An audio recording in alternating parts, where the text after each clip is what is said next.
Hello guys, good morning everyone, welcome back to my new blog. আমি সৌভিক জানো, তোমরা দেখছো সৌভিক ইন ভিয়েতনাম। আর সকলেই জানো আমি ভিয়েতনাম থেকে ইন্ডিয়াতে বেশ কয়েকদিন বলা ভুল, মোটামুটি 2 সপ্তাহের জন্য আমি ঘুরতে গিয়েছিলাম। অ্যান্ড সেটা একটা কাজের জন্যই গিয়েছিলাম। অ্যান্ড সেই কাজটা করার জন্যই আমি পৌঁছে গিয়েছিলাম গয়া, যেখানে সবাই জানো কী কাজ হয়। অ্যান্ড কাজটা রীতিমতো হয়নি, তাই জন্য আমি আমার ভাইপো অ্যান্ড মামাকে নিয়ে ঘুরতে বেরিয়ে পড়েছিলাম। অ্যান্ড সেটাই তোমাদের সঙ্গে শেয়ার করছি। তো ভিডিওটা অবশ্যই শেষ পর্যন্ত দেখতে থাকো। তো এরপরেই আমরা তিনজনে ঘুরতে বেরিয়ে পড়লাম। অ্যান্ড হাঁটতে হাঁটতে রাস্তার ধারে দেখলাম একটা বড়ো মতো বাড়ি। অ্যান্ড যে বাড়িটা মামা দেখে বললো এটা একটা ধর্মশালা। অ্যান্ড তারপর দেখলাম বোর্ডেতেও লেখা রয়েছে জয় শ্রীরাম। এটা শুধুমাত্র ওতে দেওয়ার জন্য তৈরি হচ্ছে। ওতে উপরে খালি ফ্ল্যাগগুলো একবার দেখো।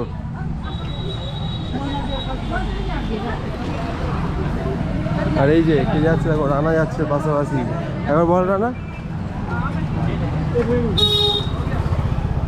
বল একবার, বল জয় শ্রীরাম, বল একবার, বল একবার। দেখো তোমার জন্য কিছু বললো না।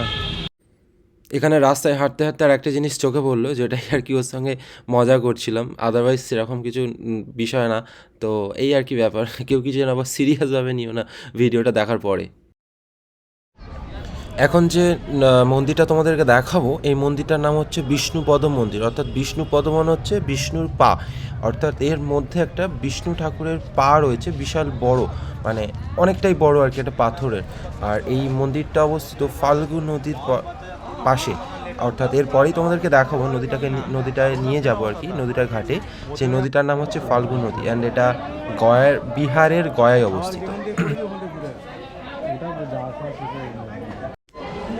আর এই জায়গাটা দেখলে বুঝতে পারবে, এটা পুরো মনে হচ্ছে আমাদের বড় কাছড়ির যে মার্কেটটা রয়েছে, পুরো যেন সেই রকম অবিকল, সেই রকম যে উপরের খালি সেটটা আলাদা, বাকি দোকানপাত্রিগুলো সব সেম। প্রসাদ থেকে শুরু করে, ঠাকুরের মূর্তি থেকে শুরু করে, এমনকি ওখানে যে ঠাকুরকে দেওয়ার জন্য যা যা যাবতীয় জিনিসপত্র পাওয়া যায়, এখানেও ঠিক তেমনই। যেহেতু ঠাকুর স্থান, তো এতে পাওয়া যাবেই, স্বাভাবিক ব্যাপার। বাট লোকালিটিটা ওই রকমই একটা লাগছিল।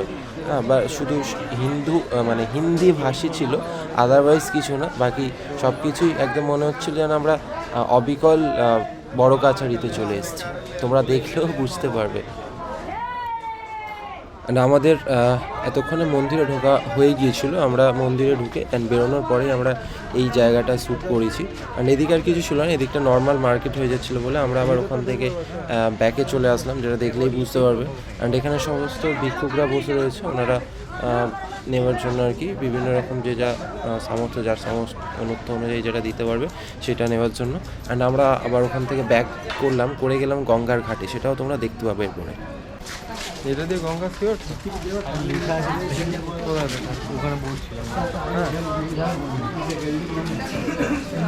মানে যে কাজের জন্য এসেছিলাম সেই কাজ তো হয়নি, এবার একটুখানি ঘুরতে বেরোলো, তারই কিছু অংশ আর কি তুলে ধরা তোমাদের সঙ্গে।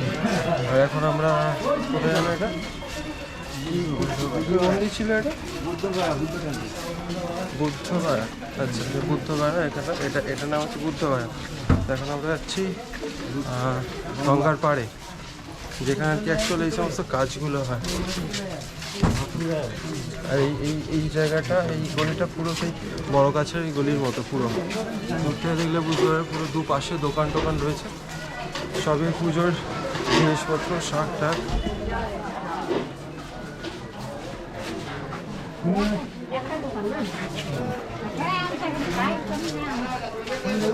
খাবার দোকানও রয়েছে এখানে।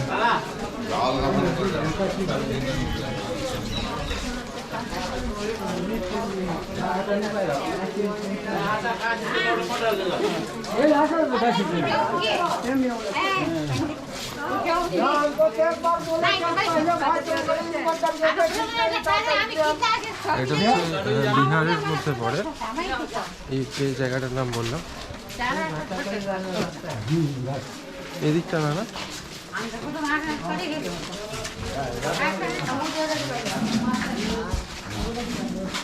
চলো চলো চলো চলো চলো।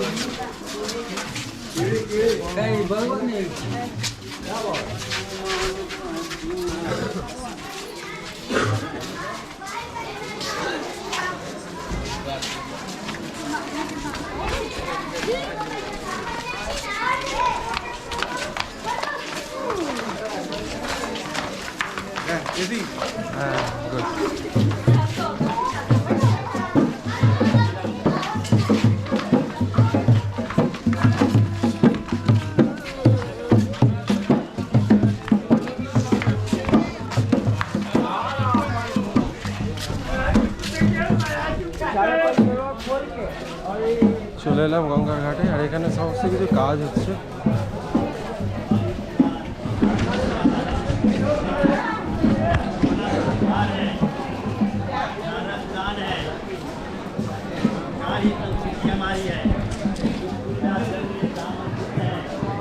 আর এই যে গরুগুলো দেখতে পাচ্ছ, একটু আগে গরু হইতে সাবধান, এক্ষুনি তেরে এসছি।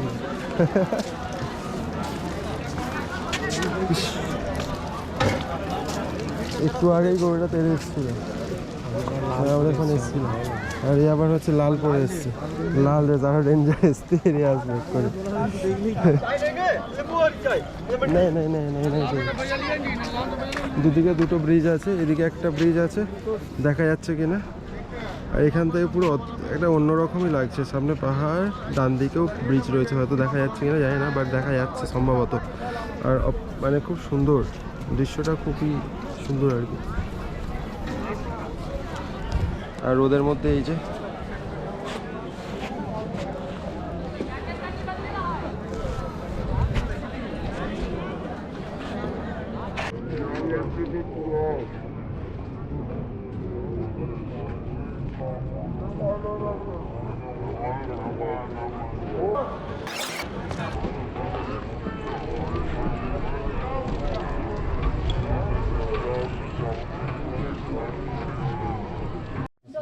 তারপর ওখানে কিছুক্ষণ ওয়েট করার পরে আমরা আবার ব্যাক করলাম। অ্যান্ড আস্তে আস্তে রানা বললো একটা ঠাকুর কিনবে, রাধাকৃষ্ণ ঠাকুর। তো ওর জন্য একটা ঠাকুর দেখা হচ্ছিলো, অ্যান্ড মামাই আর কি বেছে দিচ্ছিল যে কোনটা ঠিকঠাক হবে অ্যান্ড কোনটা ঠিকঠাক হবে না, কারণ ওখানে আমার কোনো এক্সপিরিয়েন্স নেই আর রানারও কোনো এক্সপিরিয়েন্স নেই। তাই মামাই আর কি ওখানে সমস্ত কিছুটা দরদাম থেকে শুরু করে বা জিনিসটা কোনটা ভালো হবে কোনটা ভালো হবে না বা কি সেটা একটু মামা দেখে নিচ্ছিলো। অ্যান্ড এরপরে দেখবি মামা নিয়ে নিল অ্যান্ড টাকাটাও পেমেন্ট করলো।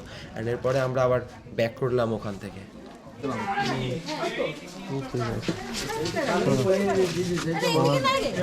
আমি নিয়েছি এরকম সাইজের 750 ওয়েট হয়েছে। কত কত নিয়েছিলাম আমার আমি দক্ষিণেশ্বর থেকে নিয়ে। তো যাবার সময় আমরা পুরোটাই পায়ে হেঁটে এসেছিলাম এইখানে পর্যন্ত, মানে যে যতটুকু দেখলে ততটুকু আমরা হেঁটে এসেছিলাম। অ্যান্ড আসার সময় আর ক্ষমতা নেই, তো এবার ফেরার পথে আমরা একটা অটো করে নিয়েছিলাম। অ্যান্ড আমাদের ঘোরা শেষ, এবার আমাদের বাড়ি আসা পালা। অ্যাকচুয়ালি আমরা উঠেছিলাম একটা আশ্রমে, এবার সেই আশ্রমে যাবো অ্যান্ড সেখান থেকে এবারে স্টেশন অ্যান্ড তারপরে বাড়ি। আর ভিডিওটা এই পর্যন্তই, দেখা হচ্ছে নতুন কোনো ভিডিওতে। ততদিন সকলে খুব খুব খুব ভালো থাকবে, সুস্থ থাকবে। অ্যান্ড জয় হিন্দ, বন্দে মাতরম।